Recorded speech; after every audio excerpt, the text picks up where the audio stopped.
magandang umaga mga ka-easy. Ako muna mag-take over ng voice over niya dahil busy siya mamili. Sunday is market day. Tayo mamili ng isda for today's video. Ulam pananghalian. Kitang-kita niyo naman yung hito. Buhay na buhay, sariwang-sariwa, pumipiglas pa. Bumili rin kami ng tuna kaso hindi na na-videohan. Bili rin tayo ng itlog, stock sa ref para anytime na gusto magluto, meron na. Yan, pili-pili lang. Gulay, pampahaba ng buhay. Sinabawang gulay, partner sa pitong isda. Pili tayo ng mga sariwang gulay, samahan natin ng okra at sibuyas, kamatis.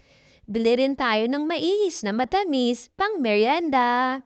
Yun lang mga ka-easy, pauwi na, nag-aabang ng tricycle. Kita nyo naman, mainit na tanghaling tapat. Hanggang sa muli, mga ka-easy!